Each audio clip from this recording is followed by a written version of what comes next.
What's going on, guys? Babs here. Going to do a rather in-depth talk through of my recent Wolf Creek round.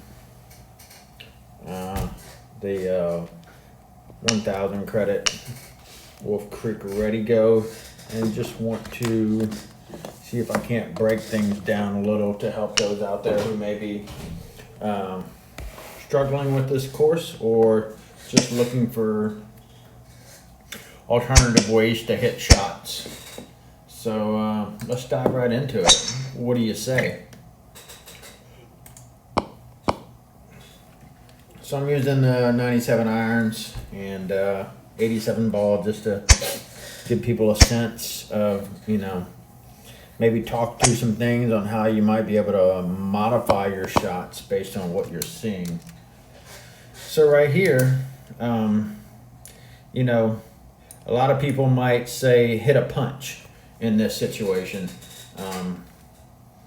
But a punch not necessarily doesn't have a great chance of going in. And so I have my 60 wedge charted down all the way to 70%. So this way it allows me to either choose to throw the ball long or throw it short and let it roll back towards the hole and just increase my chances of holing out. So I wanted to throw it a little long in this case.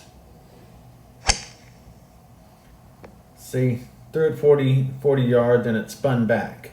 If I had thrown that maybe a little higher up here, so to speak, you could throw it up in this area and have it spin back towards the hole. But if you just hit a punch, it's more of a hit, skip, and stop situation. The ball's not rolling or releasing to actually hole it out. And there are some other holes where you can hit a choke down 60 wedge and land it short, and it'll roll forward 2 or 3 yards. So develop some shots that way just to change things up.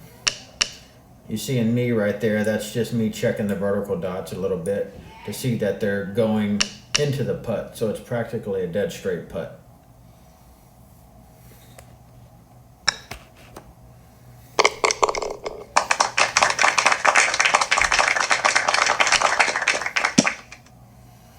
This right here is just me trying to get on the green.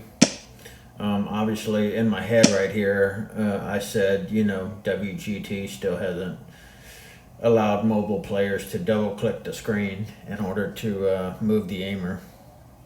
And, they did that in one of the updates and then they just completely got rid of it. So is what it is.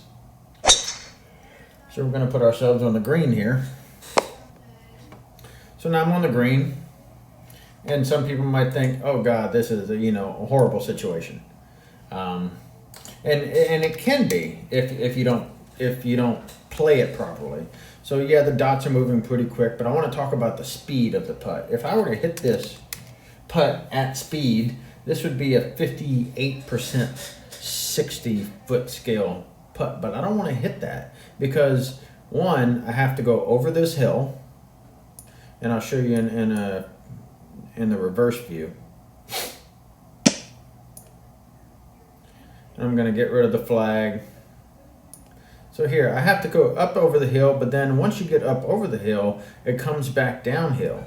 So you can't necessarily hit at these numbers because that putt coming back downhill will pick up speed and you will actually put yourself way up here in a 6-7 foot putt coming back towards the flag downhill on 14 greens. You can't do that to yourself. So what I normally do is I'll take 1 or 2 feet off of the distance and I'll take 2 inches off of the elevation. So instead of 58, 59% on the 60 scale, I'm hitting 53% on the 60 scale.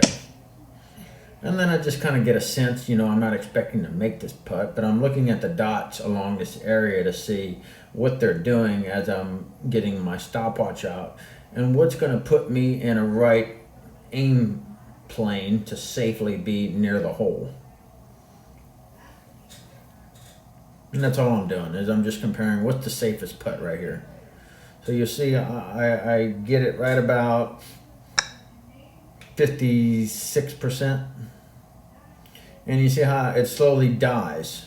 And yeah, I end up 3.6 feet away, but if I were to hit that 58, 59%, I'd be farther back here. And that's not what we want on 14 greens.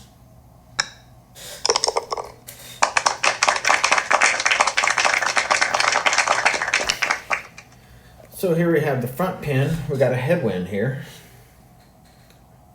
We're gonna have to hit 3 wood.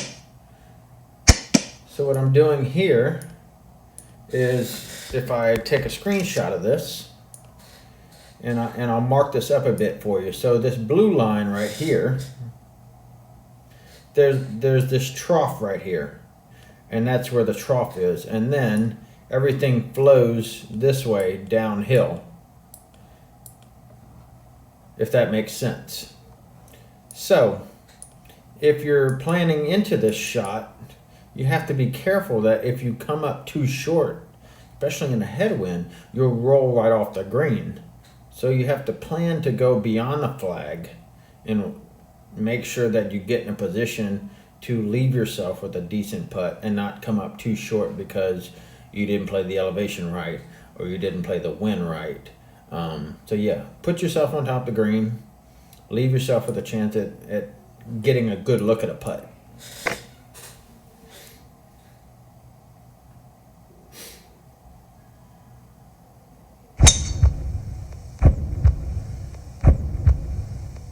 So landed 211, spun back 3 yards, and that's with a 3 wood on 14 greens. But reason being is because we have a headwind, and that headwind is pushing the ball down. So wherever the ball lands, it's going to have a tendency to want to spin in the direction of the wind. Not to mention this green flows back to front, so that's why I got 3 yards of spin back with an uphill headwind shot.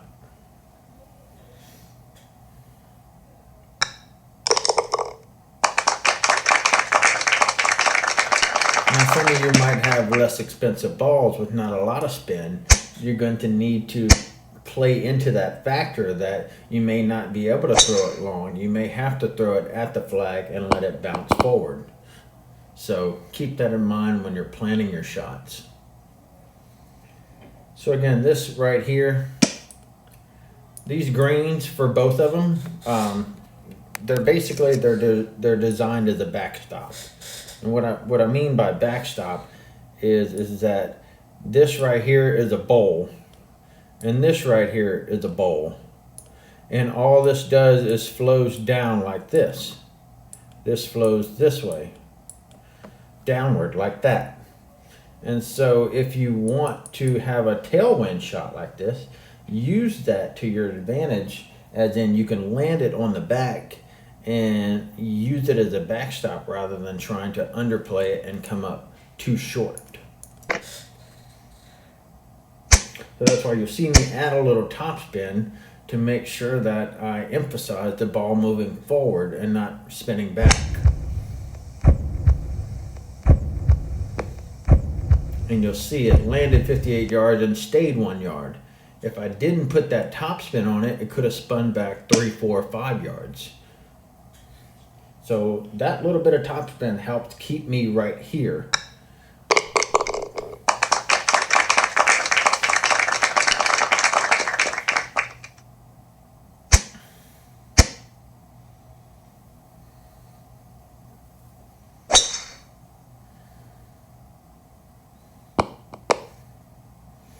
So here we got, 14 greens, tailwind. We don't want to make a mistake and come up too short, because if you were to come up short, obviously, as most people know, this green right here, this is where the ledge is. Actually, that's not a good drawing. So this is where the ledge is, kind of right here. And then it all slopes down here and then drips down like this. So if you come up too short, then you're going to basically roll off the green on 14 greens. And vice versa, this is the back of the green back here, and this slopes down like this. So You can get crazy and try and land it short, but with 14 greens and this tailwind, it's going to be pretty difficult to get it to stop at the hole.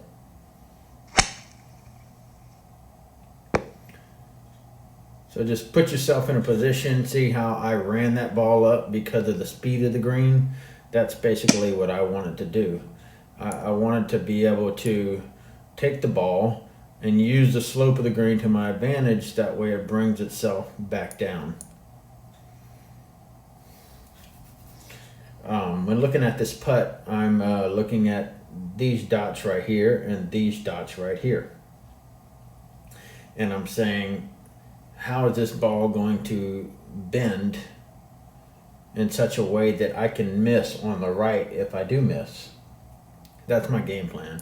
Another thing that you have to keep in mind with a putt like this is that on these very fast greens, this is 22% on 14 green. The problem is that when you're hitting a putt like this on very fast greens, if you just calculate it for this distance right here, you're not traveling this distance.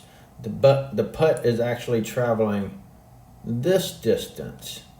So it's no longer 12 feet. This right here, this little parabola right here, could be way more than 12 feet. It could be 15 feet.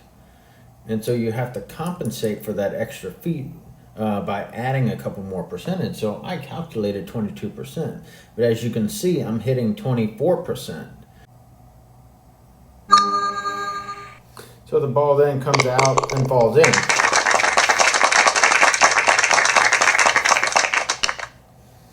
But if I hadn't added that 2%, then I would have had to aim more than what I calculated.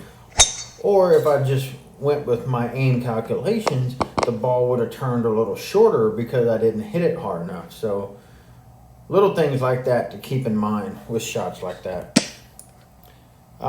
This hole, what you can do, this isn't necessarily a good win for it, but this hole, particularly this green has a slope right here, and then it funnels right to left downhill. So if you have more of a right to left wind than this, you can actually throw it 3 or 4 yards long on the right here, and it'll spin back towards the hole, and it works out to be a really great shot. I don't have that option right here. I have to sort of be straight on and go right at it. Working.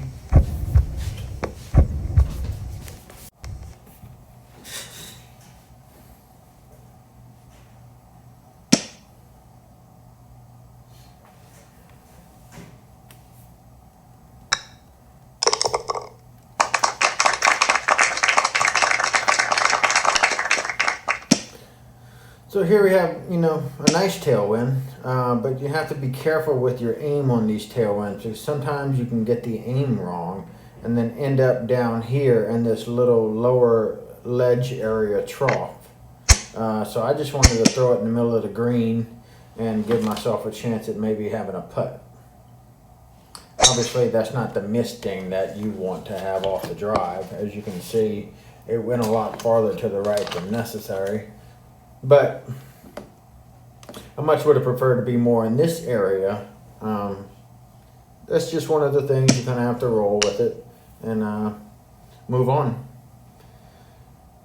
So the dots are moving to the right from the player's point of view at the beginning, and then they're drifting to the left. So I'm not expecting to make this putt. I just want to put myself around the hole for the birdie putt.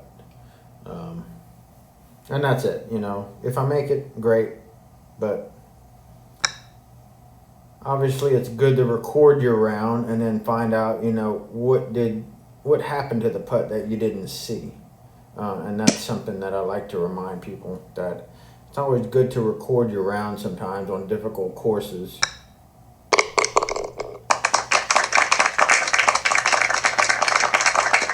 And you can go back and look at it. This is, a tough win for this hole, simply because I find that it's misting sensitive. You have all this trouble over here I just wanted to play it safe. I think I under-aimed it a bit, but I also missed-dinged it pretty bad. So the ball never had a chance to actually come back.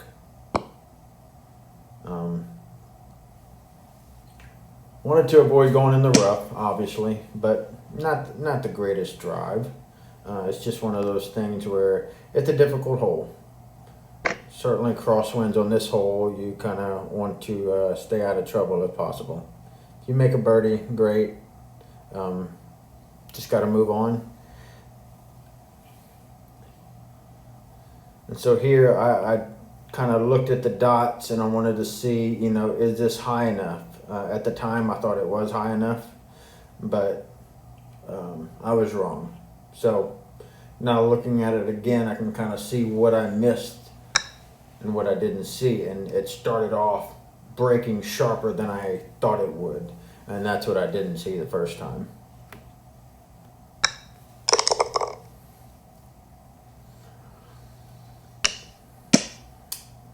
So this is one of those winds where you have to be careful. You want to underpower your driver.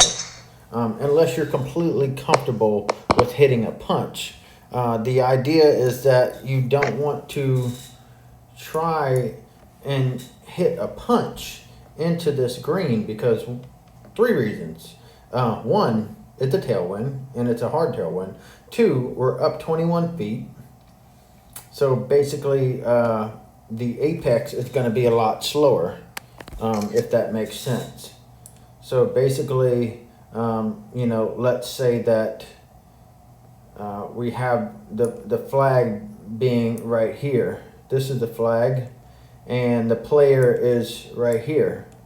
So your ball is normally travels like this to the flag, but because you're hitting a punch, you're actually hitting it like this. So it's going to go at a lower angle, and it's going to skip. There's not going to have enough bite with this tailwind and the uphill elevation and the 14 green. So by powering down 94%, I leave myself with the 60-yard shot. And that's not bad. See, so if I calculate this, I simply get a 98% sand wedge rather than trying to hit a punch into this green. And it's little things like that you plan ahead. You don't always have to see this wind and be like, oh, I'm going to hit full backspin. See, nice little shot. It bites, stays right there, 3-foot putt, we're good to go. So the tee shots matter. And you have to try and plan for that, you know, just because tee shot doesn't mean they don't matter.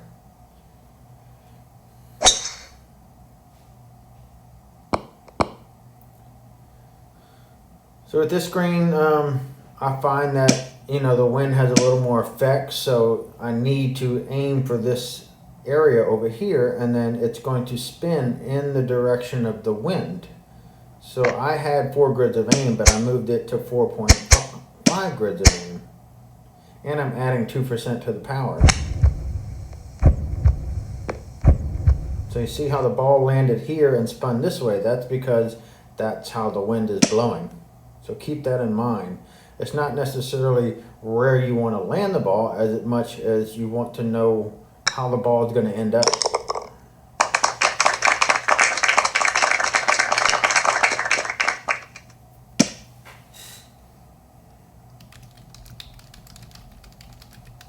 With this right here, I'm just wanting to be on the green. I don't want to go too long, but I also don't want to come up short. So tailwinds don't move as much as headwinds, so I'm going to actually under-aim it so that my missing will work in my favor. Also, because it's 14 greens, you'll see that I'm not hitting full backspin. I'm hitting 60%, 61%. So it landed 196, spun back 3 yards. If I were to hit that full backspin, it would have spun back 5, 6, 7 yards. And I'm below the hole, which is what I want. And we have a relatively straight putt. I'm just making sure that I check my dots, check my lines, all that good stuff.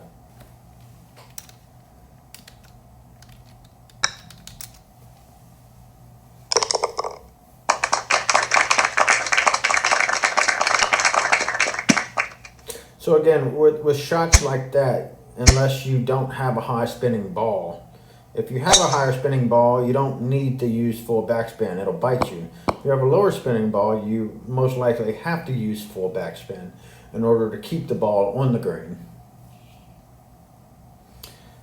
This shot right here, basically what we're looking for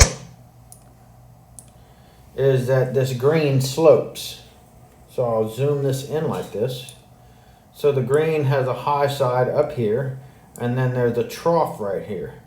And everything moves downhill here, and then downhill here.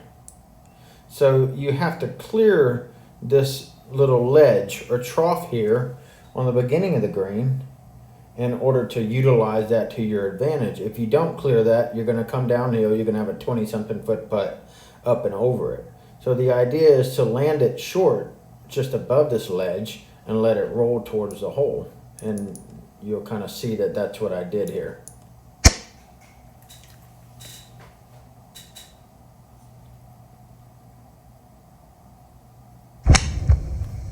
So 210 to the hole, I landed at 204, and I used the slope of the green to my advantage by going 209 yards.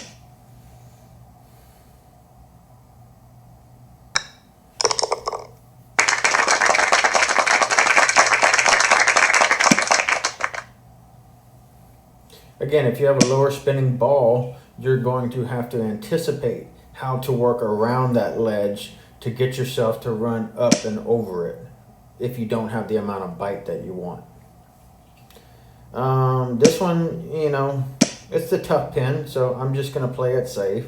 I just want to put it somewhere in the middle of the green. Don't try anything too crazy, especially when you have a good round going. You don't need to mess it up by trying to go for an eagle. If I put myself in a position, then great. See, right there, middle of the green, nothing fancy, nothing crazy. Just leaving it there. So this putt is kind of like the putt on number 2, in the sense that if I were to calculate this putt, this would be 56% on the 60 scale.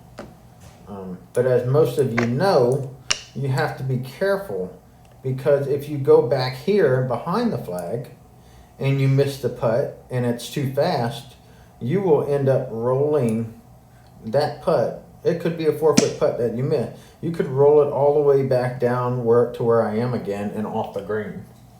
So I take a couple of feet off and I take a couple of inches off. And so when I'm calculating this, this looks more like, you know, I'm taking 5% off.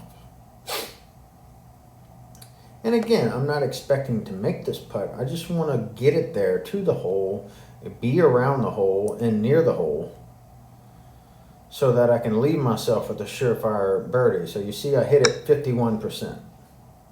And it had a great line, it wasn't hard enough. And is that okay? Yeah, it's perfectly okay. I mean, I didn't get an eagle, but I didn't hit it 56% and end up 4 feet past the hole, hoping not to miss that putt. So, again, great round going. Don't do things that will mess your round up. So this right here is actually a great wind. And the reason being is it's a left to right wind. And as you know, obviously see where I'm going with this, it's how the ball spins. So this green right here has a ledge that moves this way, left to right. So if you aim just a little bit more, you can catch that ledge and the ball will roll back towards the hole. And these are the shots that you plan in time as you're playing. And so you'll see what happens when the ball lands. It'll land here and it'll feed back towards the hole. So I threw it 91 yards, great, but it spun all the way back this way. And so that's how you can use the shape of the green to your advantage.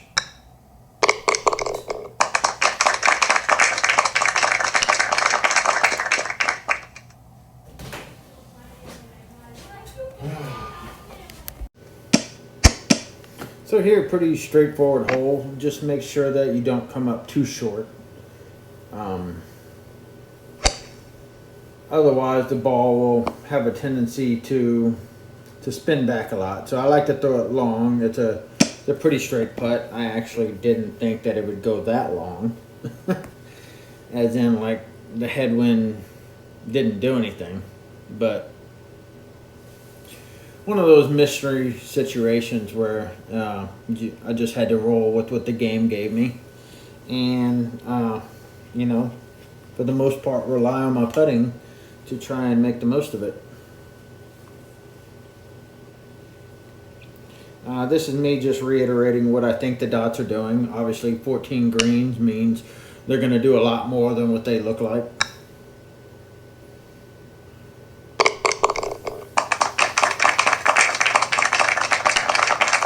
And so I also had to take in the distance of the putt, that, you know, the ball has a lot of time to move. So I did have to aim half a grid because it was a 12-foot putt.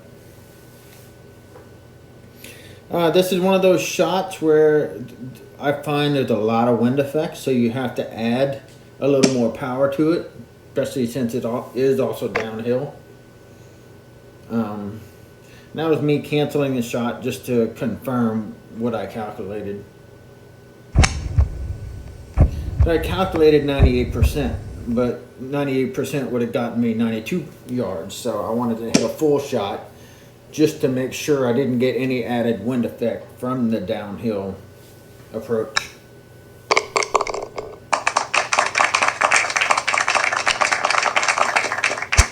Unfortunately, I got a headwind here.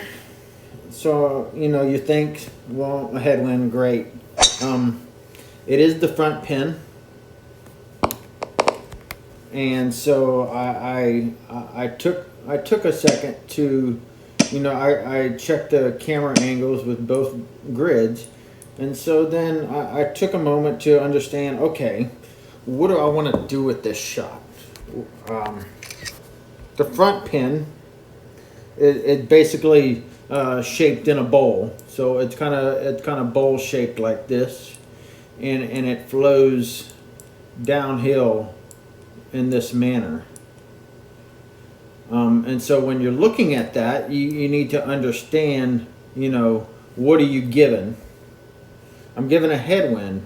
It's a slightly left to right headwind, so I need to plan for the ball, you know, landing maybe a little bit more over here on the left side. So I thought about all that and trying to use the headwind to my advantage. I looked at it and I said, okay, well, I could hit per se a choke down 3-iron, you know, off spin. But that would diminish how much, you know, apex I would get. So instead, I wanted a full backspin shot, but the only full backspin shot available is my 3-wood punch. And most of you would probably be like, a 3-wood punch? You know, who the hell charts a 3-wood punch? Well, for situations like this, it comes in really handy, because the headwind allows you to get a little more apex since the wind pushes the ball up into the air. So you'll see I hit this 3-wood punch and get a heartbeat. Lands 204, and as you can see, the ball spun across the green just like I drew. And so that's why you have to understand how these greens slope. The ball landed over here and spun all the way over here. Granted, it was probably because of a lower flying shot, a 3-wood, but also that's the way the grain of the green works. And it worked in my favor. So instead of hitting a half spin 3-iron, which may or may not have even reached, I wanted a full spin shot so that I could create a little more apex to get me to the hole. And those are just little things that you develop with over time, you know. You might not always use a 3-wood punch, but when it comes to a situation like this where you need an alternative shot strategy, it works in your favor.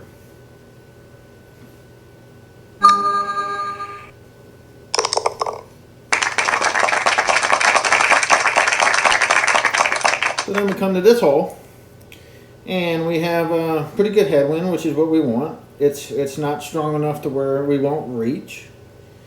And we're looking at maybe a full spin, full backspin driver. That's kind of what I'm calculating. But you have to understand the time in the air with this wind. I need to add a little more. So my aim is going to be roughly 6.5 grids. But because I don't want to make a mistake and end up in this bunker with potentially maybe a bad misting, I bring it in because I want to use the green as my landing spot. Even if I land to the left of the flag, that's fine, but you want to stay away from the trouble areas. So instead of aiming as much as I calculated, I brought it in a little bit. And instead of hitting just 100% on the driver, you'll see that I actually took a few ticks up.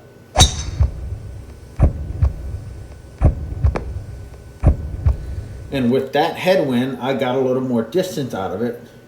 And I was able to clear all of that by not going with what I calculated, but adding a little to ensure that you get on the green. And then from here, it's just a ram putt.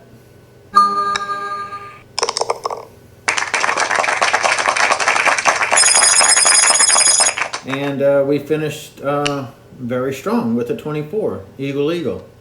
And that got us the win. So it's one of those things where, you know, you take this into consideration and slowly start to put your game together so that you can understand what it is you're trying to accomplish. And from there, you can kind of, you know, take into account the fact that, you know, you can develop shots over time. You can use shots like the 3-wood punch. You don't use it all the time, but if you don't have the shots to your disposal in your bag, then you don't know if they're going to work, and you might need them just like I did in that headwind. So try new things, whether it's in a clash round or whether it's in a practice round. Say, hey, this would be a good time to try this shot. This would be a good time to maybe try a punch shot. You know, I use punch shots from the fairway maybe 2 or 3 times a round on different courses. Like PGA is a great course to use a punch shot. St. Andrews is a good course to use a punch shot. Different things where you feel like maybe I would rather use a punch 9-iron over a pitching wedge because the apex of a pitching wedge is a lot different, and I need the ball to go through the wind rather than be arced up over, have more wind effect, have more aim effect, things of that nature. So take into account that you want to have as many shots to choose from that you can. And so that way you might need a punch 3-wood on number 17 Wolf Creek. And as you saw, it worked out perfectly. So it was able to get me a 51. I was able to go ahead and win that 1,000 credit Wolf Creek. So it worked out well. Hope you guys enjoyed this video. If you have any questions, let me know. I'm always here for you. Glad to bring you any kind of content you may want to see. And I hope you have a great evening. Thanks for joining. Take care.